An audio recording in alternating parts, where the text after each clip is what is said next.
And we're going again. So this is our third live session for this series, at least for this month. This will be our third live session.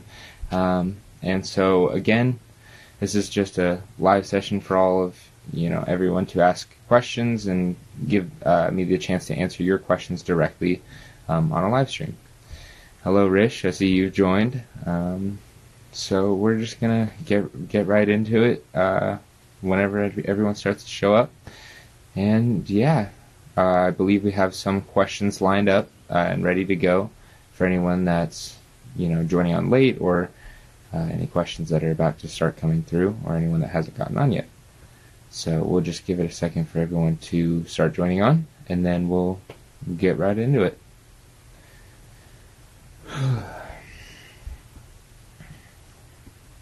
I see Logan joined. Hey, Logan. Hello, welcome. We're just starting the live stream, so we're giving everyone just a little bit of time. Hey, Logan, we're giving everyone just a little bit of time to join on, and then they can start asking questions. Really, anything, any questions you ask is awesome, but we're trying to direct the questions towards FBLA. My experiences FBLA and other things my knowledge, so I can direct them towards you guys and help you. So, the first question that is asked is, what is your favorite national program? So, because FBLA is an intercurricular organization instead of an extracurricular club, I believe that the BAAs, or Business Achievement Awards, are my personal favorite national program because it is what allows us to be intercurricular. It is what gives us that opportunity to call ourselves an intercurricular program. So teachers and advisors can use that in the classroom. They can use the BAAs and give students points for what they learned through doing the BAAs. And all of the national programs are amazing in their own aspect, and there's definitely great things directed towards each one of them. I love being community-minded business leaders, so that's where the community service awards really come into play. And so the CSAs are also great, and Big Ten does a lot of different things, especially in terms of just raising membership and allowing many more students to get the FBLA experience. So in each aspect, each national program has their own benefits, but ultimately my personal favorite is the one that allows us to call ourselves an intercurricular organization, and that would be BAAs. The next question would be, what is your favorite food? Probably pizza. I love pizza because there's, it's simple, but there's a lot of different routes you can go with it. And ultimately, it's got all of the right combinations. So pizza is a great favorite food for me. So what is the BAA and CSA? So the BAA and CSA are national programs that Future Business Leaders of America promotes, and the BAAs stand for Business Achievement Awards, and the CSAs stand for Community Service Awards. And they each allow us to log the progress that we do in business and in our communities. And through this organization, we learn lots of different things through these programs, and then we take that and we log them and get different awards for them, or recognition for the amazing things that we do by learning from these programs the National FBLA promotes. So the next question is, what motivated you to run? And I said it in my campaign speech, and I do tend to say it a lot, is a collective FBLA voice. So ever since I joined FBLA as a freshman, I was able to hear and see so much passion for this program and passion for leadership.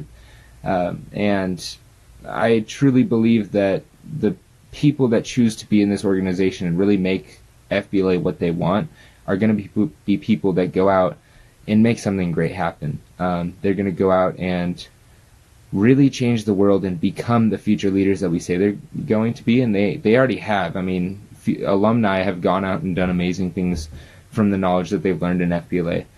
And in terms of professionalism, dedication, and just business skills and soft skills, all of the things that FBLA promotes and offers to the students is something that I wanted to be a part of and something that I wanted to advocate for and give to as many students as possible. So getting the opportunity to be a leader of FBLA is an extreme honor and something that I think about every single day of how truly amazing it is that I get this opportunity to promote and lead an organization that is so impactful. The next question is, what does it mean to you to be a leader?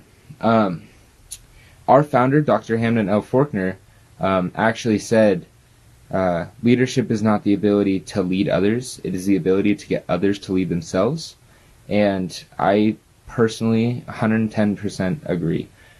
Being a leader is not being a boss or being someone that's bossy or demanding. There's definitely different personality types between being a bossy person and being a leader. Being bossy is you take your power and you abuse it and you just tell someone to do what they, even if it's what's good for them, you're telling them to do it and not showing them why. So being a leader is really showing people the path to success and helping them want to achieve that path and helping them want to make something happen with themselves and make something happen in their future and just make something happen in the community that they live in. And so being a leader is not leading, it's getting them to lead themselves. And I think that's extremely important. So for those of you who are just joining the live stream, you can ask any questions that you guys have for me down in the comment section, and I'll get to them. And this Q&A session is directed towards FBLA questions, but it's also open to any other questions that you guys may have. I answer what my favorite food was, not FBLA, but it's also kind of a fun question. So if you want to get to know more about me as your Western Region Vice President, I'd be more than happy to answer any questions that you guys have. And feel free to just put them down in the comments, and I'll get through them. So, yeah. And I don't have any fresh questions now. So if you guys that are on, please just go ahead and ask anything that you guys might be thinking. And yeah, I'll get right to it. And I see that, I think it was Carlo said thank you for answering his question, and you are welcome. So, yeah. What? I think he meant what? What are your top 3 goals as Western Region Vice President? So the 3 goals that I went into this year, the 3 goals when I ran for Western Region Vice President, to increase communication between state officers and national officers, because I always felt that there was a gap even between national officers and the members. There was always this gap between the communication, and information wasn't being passed down when it needed to be. So that's one thing I went in with as a goal, is I wanted to find a way to keep all of our state officers informed, and then those state officers would then take that information and pass it down to chapter officers and then the members. And so it really starts at the top and trickles down, and that's one of the goals that I really, really wanted to focus on. And a sub-goal for that would just be utilizing social media. And that kind of ties into my second goal, I suppose, is just utilizing social media to inform members and get a hold of members and give members a chance to follow on something that they use so frequently and something that's such a benefit for us as leaders, using social media to direct the information directly to the members without having to go through the state officers and through the chapter officers. So using videos, which I believe Euro Wang and his 60-second Sundays have really been beneficial at, is keeping the information rolling.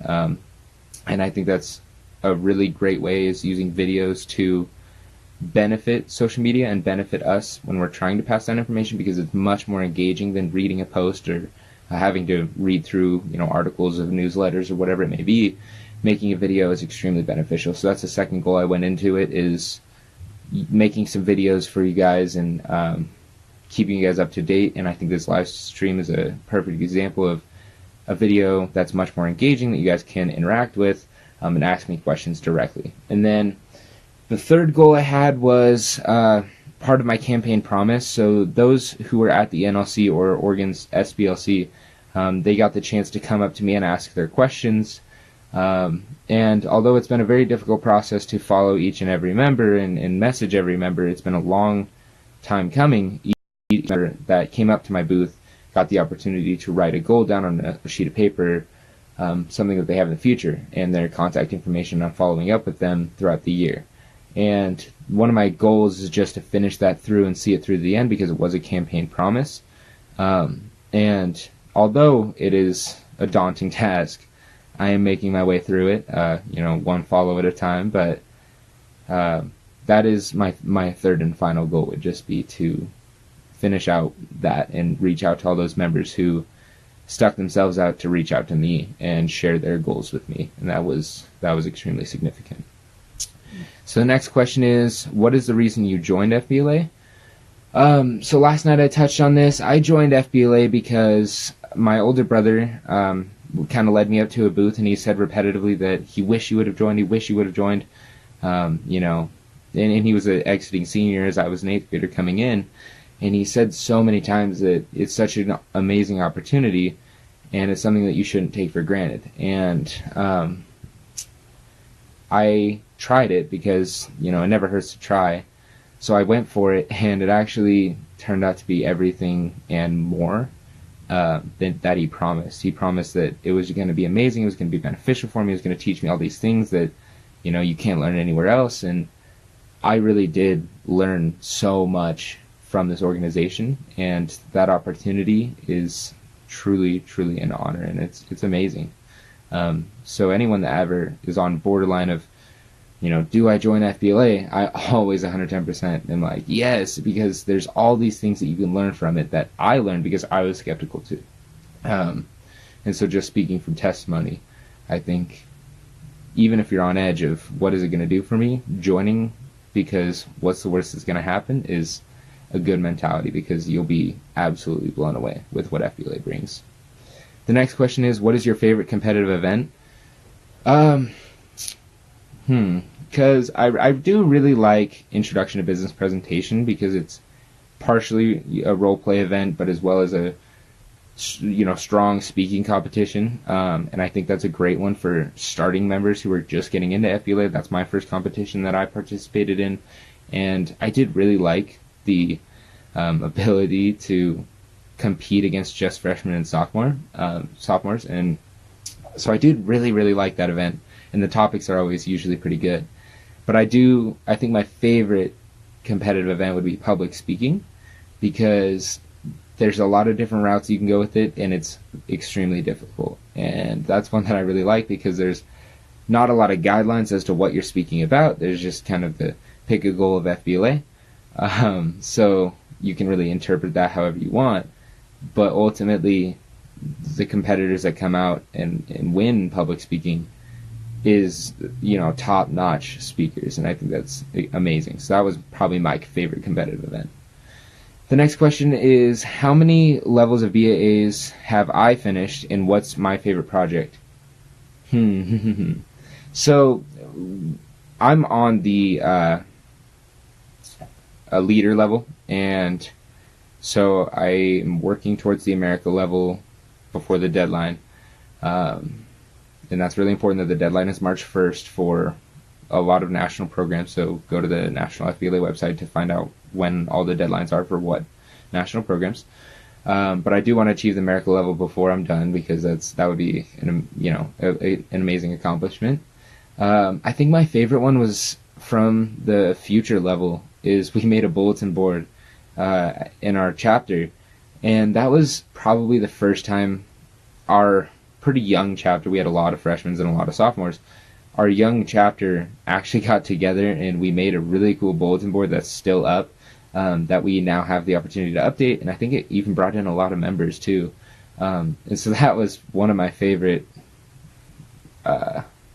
projects, because it wasn't just me, it was the team and our chapter that did it together, and that was a lot of fun. And I think doing things as a chapter is extremely important, because FBLA does have this unique ability to bond different chapters and all the different members and the different kinds of people that join FBLA, because there's all kinds of diversity in FBLA. So that was probably my favorite project, and definitely working towards the America level. There's a few more that have joined, and if you're just now joining, you can ask your questions down in the comments section. Feel free to ask any questions, and I'll get answering on them. And thank you all for being here and asking your great questions. And it's truly an honor to be sitting here and fielding your guys' questions and hopefully helping you out. Tips for winning region or state elections. So winning an election is coming down to how you present yourself and how confident you are. And even if it's things that you don't know, if you think or you present that you know and you're confident that you can show other people that you know, that's extremely important. So being professional, whether it's with your attire or how you're speaking or even time and a place. If you think you're just with your friends, you're out to dinner with just your friends after a long day of campaigning, and you start goofing off and you're not looking professional in a restaurant, there could be lots of voting delegates around you may never know. So it's definitely important to be professional in all types of scenarios and making sure that you're presenting yourself very well as just being confident and preparing. So for me, I prepared my campaign to the point where I saw it when I closed my eyes. I couldn't not think about my campaign leading up to state and nationals. And I was so prepared that even if it was something that I didn't particularly know about, if someone came up and asked me a question that I wasn't 110% sure about, I could redirect it to something I was. And I was very confident that if I didn't have the answer, I was going to find it or figure something out. And so just that confidence is extremely important. And on stage at the state conference, I actually stopped speaking entirely. I forgot my speech, and I kind of said, this is really difficult. And then I just impromptu'd my entire state election speech just from what I knew from my campaign, what I knew my goals were, and what I wanted to say. And I really kind of did speak from the heart of where I wanted to see our FBLA members go and what I think I can bring to the table. And I think that struck with a lot of people. So just knowing your campaign and knowing that you have a passion for this organization will help you winning your elections. So the next question is, how do you plan to continue to participate and give back to FBLA after high school? That's a great question, because one of the amazing things that FBLA does is as we go off into the community, we get lots of opportunity to give back.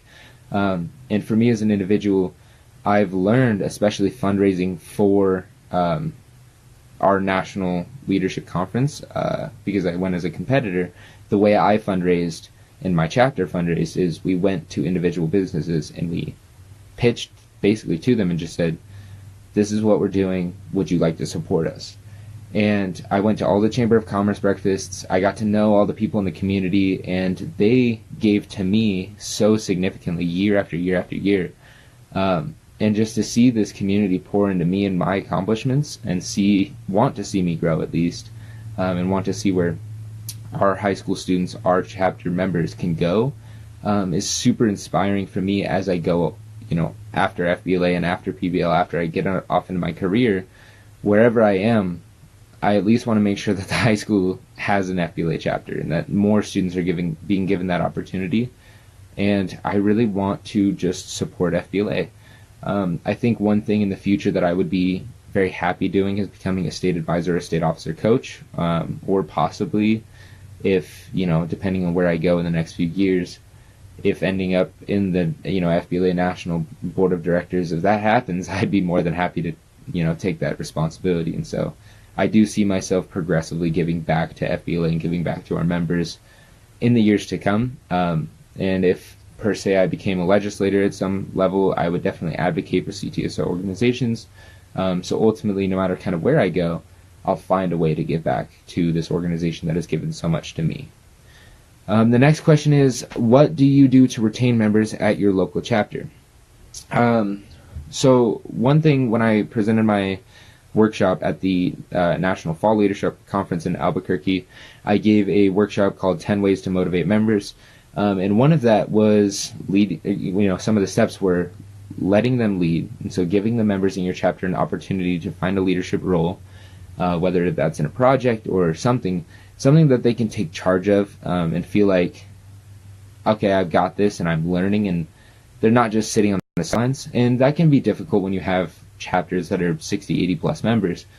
But finding ways that they're working in groups and they're working on things and they have roles of leadership will continue to keep members involved, as well as making your meetings fun. And that's difficult because that feeling has a lot of information, and I truly understand that meetings can be really hard to keep entertaining because you have so much, that you have to get out or people have to prepare a lot.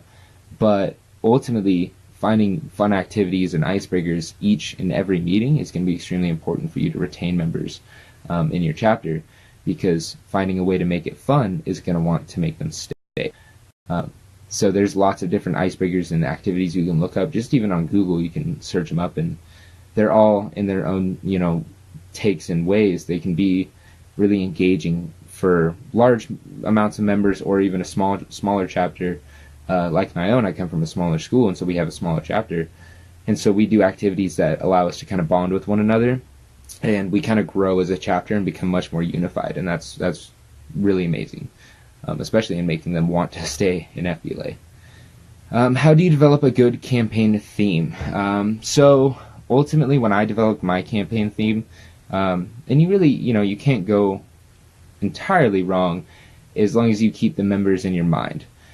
So when I developed mine at my state level, it was, not me, not I, but us. And so I was really directed towards not focusing on this role being mine. I wanted the members to feel like this is collective. This is us doing this. And then when I campaigned on the national level, it was our voice, our future. Again, using ours. And really, when people came up to my booth and they asked me kind of what my campaign theme was about, it was directed towards, I want it to be about them. I want it to be about their input and what they have to say and how I can help the members. Not about what I'm going to do through this position. It's about our members. And that's one thing I really liked about the national president's campaign, Euro Wang. He said that his campaign theme was Unite with Euro. And unite is an amazing word to describe our, or not me, not I, but us, is unite, do it together. And so ultimately, when you're developing your campaign theme, I would definitely direct you towards keeping the members in mind, using them to kind of encourage you and develop your campaign around what you're going to be doing for the members. Because if you're running for an officer position, you're running to represent them. You're not running for your own personal agenda. You're running to represent and lead. And so as long as you're keeping the members in mind, you really can't go wrong. The next question is some tips on campaign and interviews. This is a great question. I've said this kind of before, I'm not a perfect impromptu guy. I'm not very great at interviews or kind of on-the-spot things. So when it came down to, an interview and campaign questions, I had to practice and practice and practice. That's the biggest tip I can give, is just practicing. I had fellow members of my chapter, my state officer team, I had my family. At random times, I would just have them and I told them early on, and they consistently did it, is just think of a question. To the point where I didn't have to say it, I would be just eating dinner and my mom would just ask me a question. Or she'd wake me up in the morning and ask me a question. And so one thing when you're preparing, especially for an interview or a campaign, there's going to be a lot of questions. There's going to be a lot of times where you kind of have to adjust to the situation, and being prepared to handle the situation at any given moment is really important, and having those impromptu abilities is really important.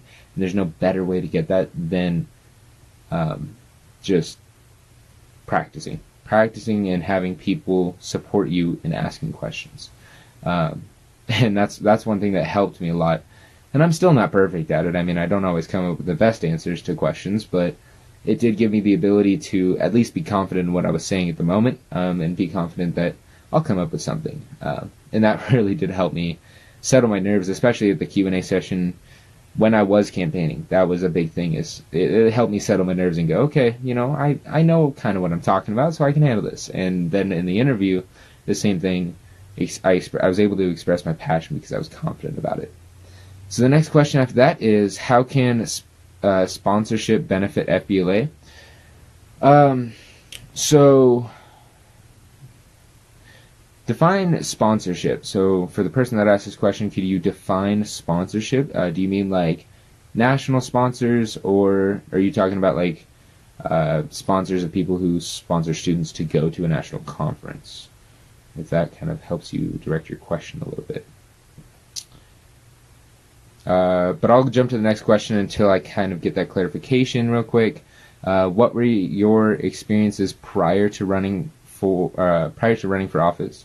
So my leadership experiences, because I didn't have office before that SBLC prior to the NLC, because I became my first, I was a state officer for one term leading into nationals. And so I didn't have any FBLA officer experience, but I did have experience starting with just being a captain of sports teams. That gave me some leadership experience on a smaller level. And then I got the opportunity to become a student city councilor in our town. And so I actually have the opportunity, and I'm still in this position, my term isn't up, but I sit with the city council and I help them make decisions on the legislative that affects the students of my town, La Pine. And so that gave me a really good opportunity to work with adults and then bounce my opinions off of someone that was more, in a way, intimidating because they were adults. And so then I was able to really represent the people of my high school with confidence because I knew what they had wanted, and then I brought that up to people who, were above me or had a higher position than me. And so then I had that ability to just kind of have that confidence, and so that brought me a lot of leadership experience. And then I have lots of different little things. I served as a page for the Washington State Senate, so I went up and I saw lots of legislature, and I have a lot of government experience, as you can kind of tell.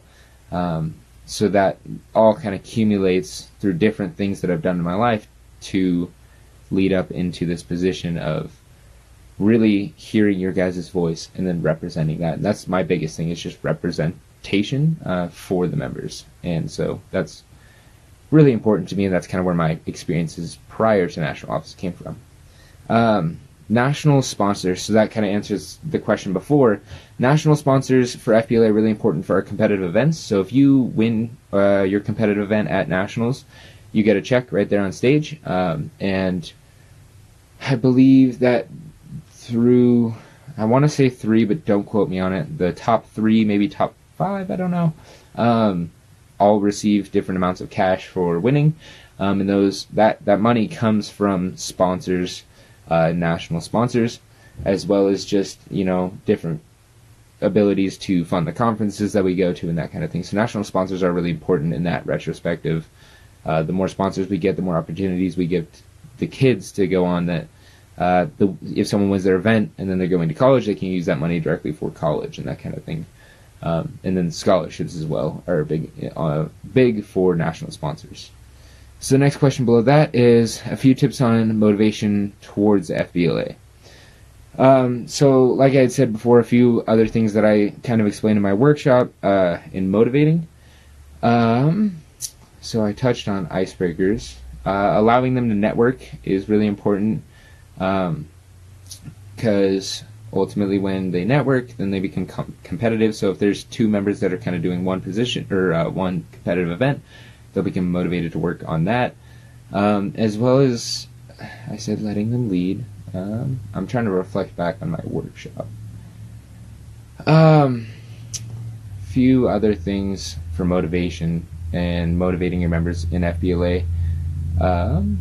That would come a lot from just having a positive attitude, and then an open door policy. So being positive, if you talk negative or if you just kind of have a negative attitude in meetings or anything like that, they're not going to be, they're going to reflect that. So if you present negativity, they're going to reflect that right back at you, and then you're not going to get anywhere. As well as having an open door policy. And this is where really any ideas or any perspectives or any opinions are accepted. They don't have to be agreed with, but they just have to be accepted when they come into the door. And there's sometimes where you'll see a conflict in your chapter, and it may be difficult to work on a program or work on a competitive event, or that may be something that comes up. But ultimately, if you have the open door policy that at least makes them feel like they're accepted, they're going to feel more motivated just to come in and work it out and hash it out and figure out the solution to the problem, because they're still accepted no matter what they believe or what they think, even if they're wrong. I mean, they're still accepted for it, and that's extremely important. So the last question that we're going to do for the night is, there's one more question that just came through, so we'll answer that one too. Best membership and recruitment strategies. So that's a great question. For you guys' chapter, a big thing is just having your events in your school, have FBLA back some of them. So one thing we've done is we've done a canned food drive in our high school for a long time. And in Oregon, we're doing a new community service event called Recycle for Hope, and that's basically where you get plastic bags and you cut them and you crochet them into plastic mats that you give out to the homeless. And we have a business that gives them out directly, and it's this new thing we're pushing. And so to support that from our chapter, we actually backed the canned food drive and made it a canned food drive and plastic bag drive. And then the plastic bag part of it was collected by FBLA, and then we did all the work with the bags that came in. So things like that, or if you're doing a dance at your high school, maybe you can talk to them about doing a Blue Jeans for Babies dance, as a theme one year, to raise some money for March of Dimes. And so that will raise awareness in FBLA. There was a lot of people some kids didn't even know what FBLA was at the time. Even though we have posters all around the school and we post on social media as much as we can, and we make announcements, obviously, and so they still didn't even know. And so once we did this plastic bag backing it, they knew about the canned food drive, so then they started to understand that FBLA is doing something with it, and then they were curious about FBLA and what we had and that kind of thing, and so they were able to get into it, and it was a good way for us to publicize the good things that we do in FBLA. And then, like the BAA, one of my favorite projects is just a bulletin board. If you have a bulletin board that kind of announces what you guys are doing, a lot of students are going to walk by in the hallways and see that. And so lots of posters, announcements, and then making sure that the meetings are fun, because if you do something really fun in a meeting, kids are going to go out and talk about that in the hallways, and they're going to reflect on that and say, that was a lot of fun. I'm glad I'm in FBLA because, I met a lot of cool people or whatever it may be. And then they'll go out and they'll tell us tons of people or all their friend group, and then they start to join, and then you ultimately start growing your chapter. And the last question is, what is one word you would use to describe your experiences in FBLA? I would say one word to describe my experiences in FBLA would just be... This is a tough question, because one word to wrap up all of my experiences. I mean, incredible is such a good word. Truly, truly incredible. Because everything that I've done in FBLA, every opportunity that I've been given, whether it's meeting you guys or leading you guys, it's always, I've never had a bad moment in FBLA. I've never had a moment where I was like, man, I wish I wasn't, in this program, because it's always just been an uphill experience for me, and so incredible. Something that I can't ever thank this organization enough, or thank the people that I've gotten to meet through this organization, and all of the people who have supported me in my journey in becoming a national officer. It is truly, truly incredible. And then there is one more question that came through, and it is, what is the major thing you did to prepare to run for executive vice? So for executive vice president in Oregon, that position means that you must then run a national campaign. And when I was running for executive vice president, I didn't have it at the time. I had the idea of what I wanted to campaign off of, so I had my campaign pretty much set up. So if someone asked me about it, what are you going to do on the national level? I was prepared to say, this is the campaign I'm ready to prepare, or this is the campaign I'm putting out, and this is what I want to do with my position on the national level. So I was prepared for all those questions, but the one thing I wasn't prepared for is, what position are you running for? And I was like, oh, that's probably something I should have thought about. And I've obviously thought about it, but I didn't have a specific answer by the SBLC. And so I was open to the different people who wanted me to run for different positions. A few people were like, you should just run for president, or, treasurer's on the board, or whatever it was. And I definitely listened to that in terms of I took that their opinions on what they think I should run for and reflected on it. But ultimately, I think the decision I came to run for Western Region Vice President was best for me, and I think it's best for my ability to represent you guys, and I'm really happy I ran for that. But I didn't have that when I prepared my campaign as the set answer of what I was running for. But the major thing I did do was I was prepared to talk about the campaign that I was going to run, and anything like that. And the questions are still coming through, so we're just going to keep extending the live stream a little bit. It says 7, but that's kind of rough. You keep going. So if you guys have any more questions that you want to ask, feel free. What is the hardest job you had to do in being in my position? So that's a great question. So one of the hardest jobs to this moment is ultimately just public speaking. At the National Fall Leadership Conference and just running my campaign as a whole, it's tough to get up and public speak. I have the passion for this organization, and I have the passion for FBLA to go out and lead as much as I can. So that it was never tough to put, what I believed forward, whether it was working with the national officer team or whatever it was. But getting up and speaking is so difficult, and it's something that we train a lot and we teach you guys how to publicly speak, but it's always going to be hard. It's never going to be easy. You're never going to not be nervous about it, because I would think after all the speeches I've given, at this point I wouldn't be as nervous, but I'm still just as nervous as the first speech I gave. I always shake. I always, when I was getting up to give my speech at the SBLC, being a wrestler and being an athlete, the way me and my best friend calmed myself down before getting up and giving my speech is we ran laps in the conference center. And so, I took off my suit jacket and I took off my tie, and we just ran so I could just kind of break off those nerves, and that helped me a lot.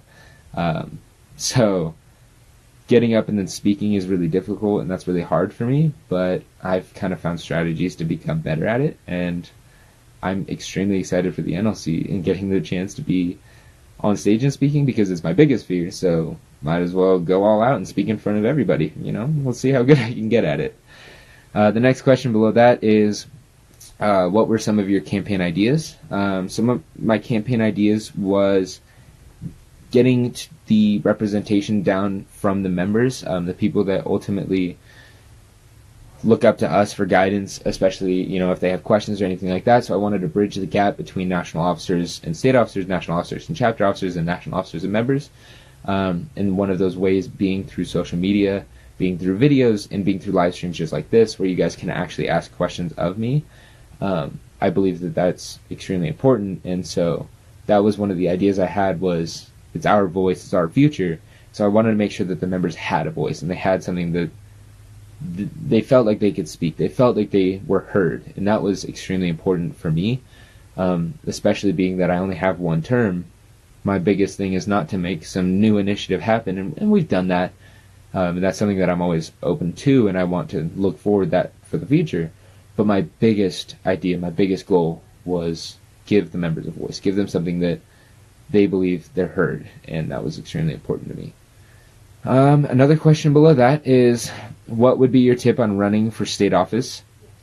State office, you really have more of an opportunity to connect with members than national officers. It's not every day that I meet. Yep, UPenn. Yeah. I also have Cornell on here and Pepperdine as well. Some of the colleges I've applied to and I want to go to. But anyway, moving on. Some of my tips for running for state office would be just that you get the opportunity to connect with members, whether it's through chapter visits or social media. It's much more likely that you're going to have a member following the state account rather than a national account or my account. There's probably many, many more members that are following this Oregon State FBLA than there are following my personal account. So running for state office, you really have to make sure that you're running your campaign off of how you're going to connect with those members, what you're going to do for them, and how open you are to connecting with those members, because you have the opportunity to network much more than we do, and that's something you shouldn't take for granted in your campaign, as well as you should just promote ways that you're going to network, and ways that you're available, and ways that you want to innovate how we network, and the opportunities you're going to give to the members to see you and to get the opportunity to ask you questions and what you're doing in their state. And that's all extremely important. The next question is, if you were going to run against, what would you change in order for you to be more successful in campaigning? So if I had an opponent in my campaigns, because I did run unopposed on both the state and the national level, if I had a candidate that was, running, and I developed my campaign as if I had 8 other, candidates that I was running against, because ultimately, I wanted to be sure that even though I knew I was running unopposed, I was still presenting my best self, my best content, and the best thing for you guys. So everything I did in my campaign, I pretended I was campaigning for president. I pretended that there was 8 other people campaigning for the same position. So one thing I would change, however, if I did have other candidates, would probably be, and I did practice a lot of my Q&A, and that's something I take pride in, is that I did practice. But if I probably would have practiced more had there been people running against me, because that's where I know I struggle, and that's where I would have focused most of my attention on. Whereas because it was just me, I practiced as much as I practiced a lot, but I could have practiced more, and that's one of my regrets. Is I could have practiced more, I could have put a little more in, and I just didn't. But that's just retrospect, looking back.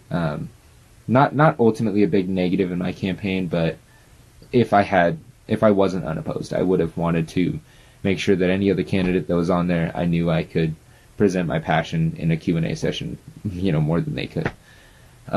What are your views on business ethics? And that's a very broad question. There's lots of different ethical dilemmas or, positives in ethics in business. But ultimately, that is, because it's such a broad question, it's very difficult to answer. For ethical dilemmas, it's things that we constantly have to debate, and we may never find a perfect answer to, but that's why we constantly debate. That's why we try and find answers to these ethical dilemmas and these ethical problems. They're always going to be there, and so it's about trying to find the solution to them, and I think that's extremely important. So whatever the ethical issue may be, I'm always open to debating and finding the best outcome possible, and that's just kind of where my views are at. Is it time consuming to be a national and a state officer? So yes, it is extremely time consuming. I will safely say it is something you have to be dedicated to, and you have to be disciplined about. I put in at least 2 hours probably every single day, just going through emails or going through whatever it may be to make sure that I'm as up to date on both my state and national officer position. One thing that's nice about Oregon is they do relax. They give me a little bit of a break because they know how much I have to do on the national level. They give me that chance to take a deep breath. You have to come to all of our, stuff. You have to participate as a state officer. But if I have multiple due dates coming up, they give me a little bit of an extension or a break, or they let me breathe, which is extremely nice because they understand the national office comes first. That's extremely beneficial. But ultimately, it's time consuming. You have to be dedicated. Tips on instilling leadership development in chapter members. So instilling leadership is extremely important. And one thing I had said earlier is letting them lead. And so letting members get the opportunity to run a project or, lead a group or lead something like that. If they're given the opportunity on kind of a smaller scale to lead something, it's going to instill leadership development in them.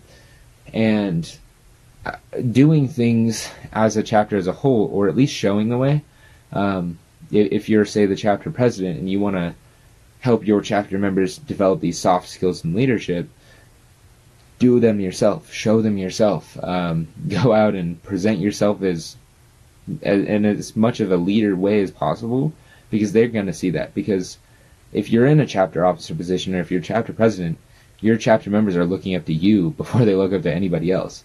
And if you're not displaying, not perfect, but if you're not displaying leadership, they're not going to feel the need to display leadership themselves. So instilling leadership is giving them the ability to see what you're doing and then do it themselves through projects or through leading groups of people or whatever it may be. Worst experience I've had as an officer. That's a question I haven't been asked. There's so many ups that like a worst would probably just be how tired I've been.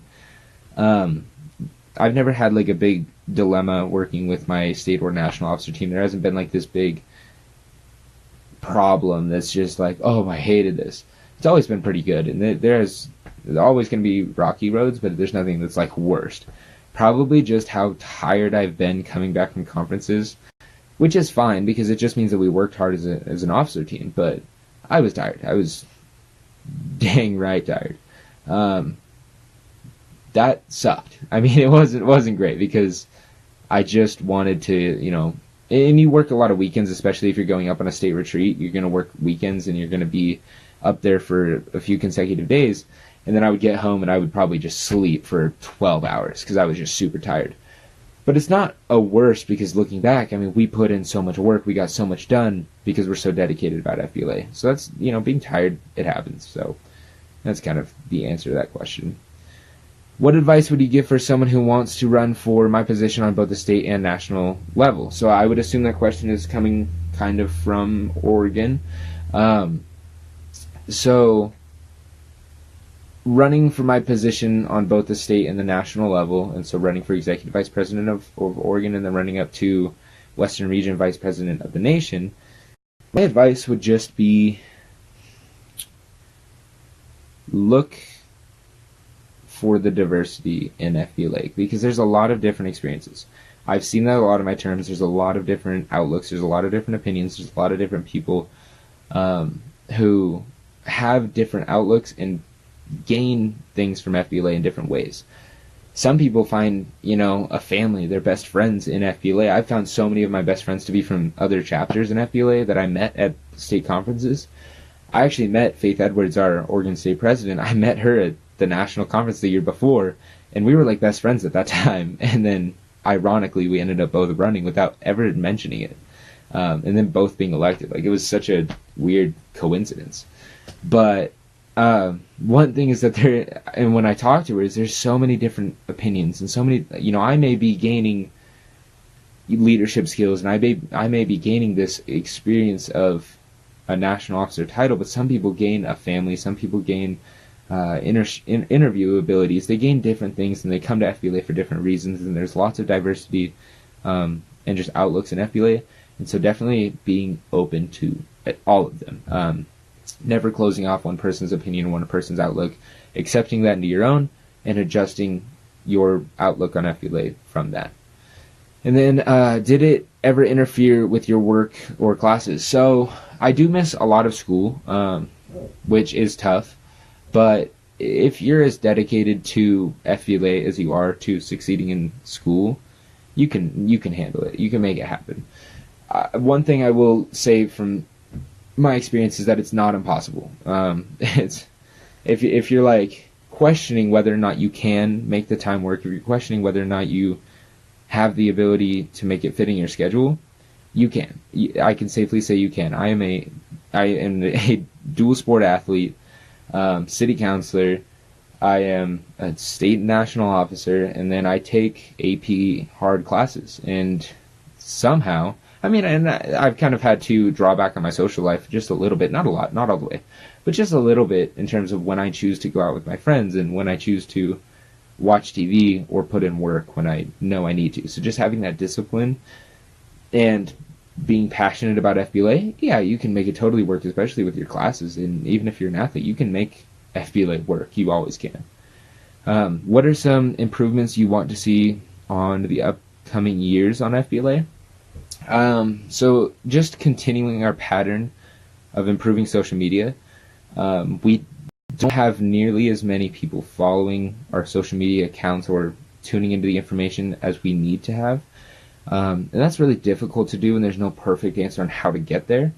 But keeping our attention there, keeping our attention on social media, finding a way to give our members an outlet to stay connected with FBLA without bombarding them with information. So keeping a good balance between this is FBLA, this is fun, and still being informational and still giving them what they need to hear in the most successful way possible.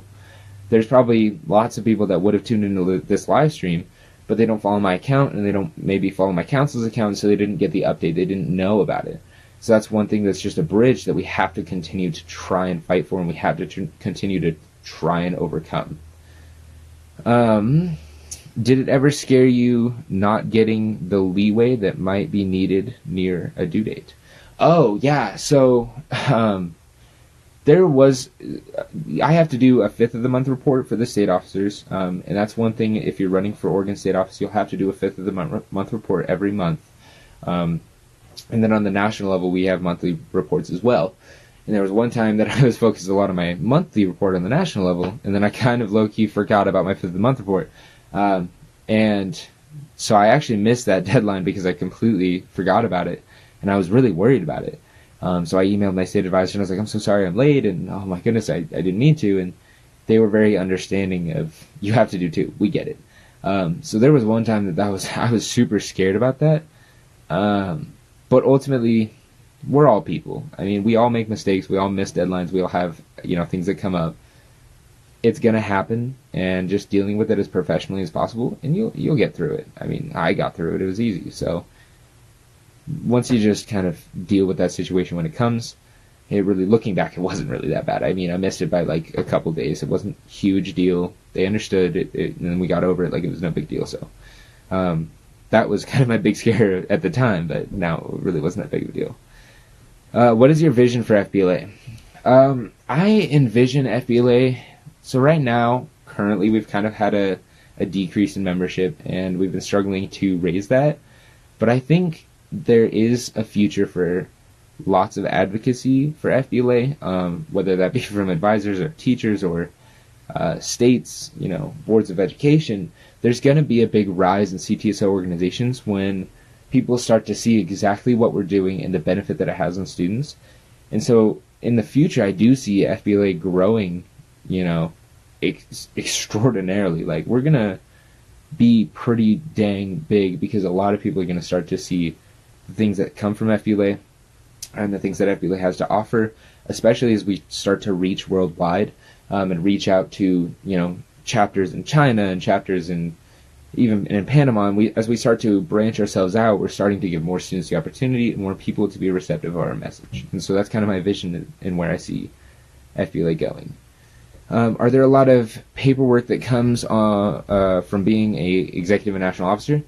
So that's tough. I mean, paperwork, it's less paperwork and more reports. So you're going to talk a lot about like what it is you're doing, and keep things updated and be very detailed about like, this is what I'm doing, because you have to go through them for approval through a board of advisors, directors, whoever. You have to go through them for approval for everything. So there's not a lot of paperwork, but there's like a report on what it is and a very detailed one of this is exactly what I'm doing, which can be tough. But I mean, ultimately, as you serve your position, you'll focus less on like the write-ups and the paperwork of it. You're going to focus more on what is the next step and what I can do for the members. So for, me, after these live streams, it's where do I go next? How else do I get the message out? How else do I give them the opportunity to interact with me?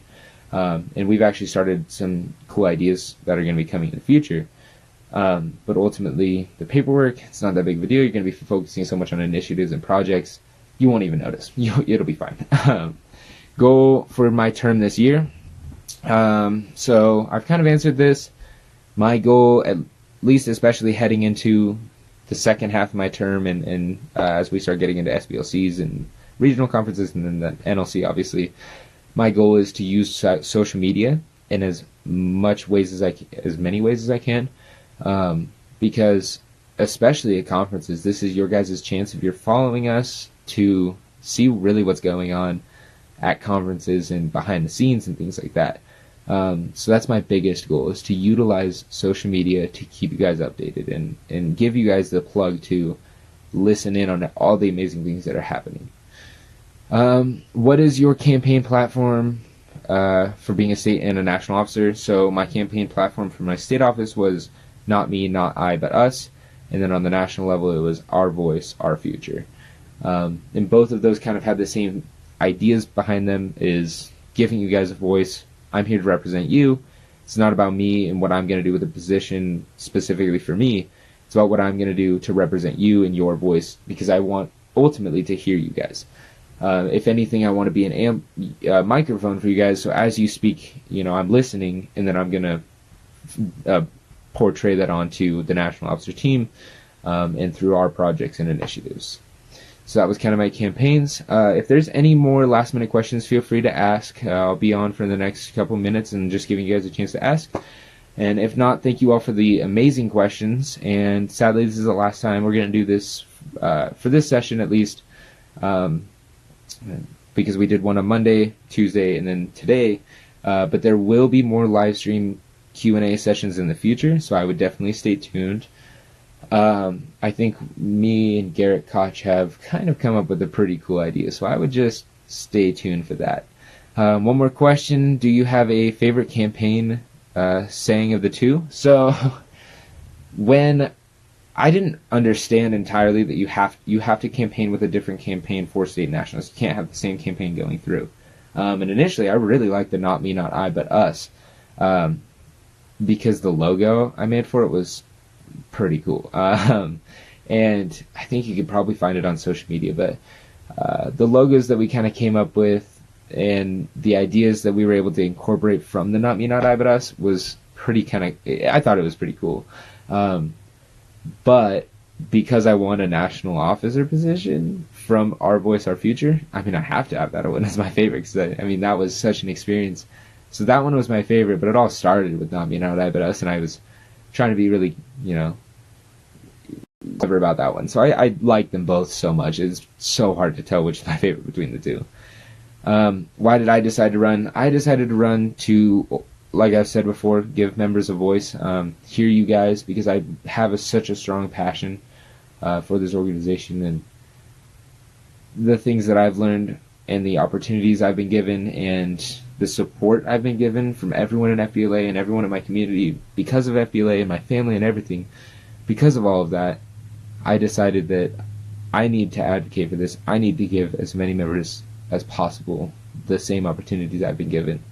And ultimately, there's so many amazing future leaders that how could someone not want to, lead them, not want to stand in front of you guys and say that you guys are the ones that encouraged me to do all of this, and stand in front of you guys at the National Leadership Conference and say, you are the reason I did this, and you are the reason that I am who I am today. And so just being given that opportunity is such an honor, and I believe that running was such an amazing choice, and I would never regret it. I joined FBLA when I was a freshman. So when did I join FBLA? As a freshman, I was kind of an incoming 8th grader, actually. So that summer I decided to join. So I was already in FBLA as of the first meeting, but I wasn't a middle level member because we don't have one at my middle school. Are there any other questions I can answer for you guys? Just throw them down in the comment section, and I'll get to answering them. And if not, then we'll end the live stream here. And I just want to thank you all for being on it and asking such great questions. And if you have any future questions or you want to reach out to me personally, you can either DM me on this account or reach me at fblawrvp@fbla.org. My email is on the National FBLA website. And I'm always here to answer you guys' questions, even if they're more personal or anything like that. I'm definitely here. You can reach out to me and talk to me. 110%.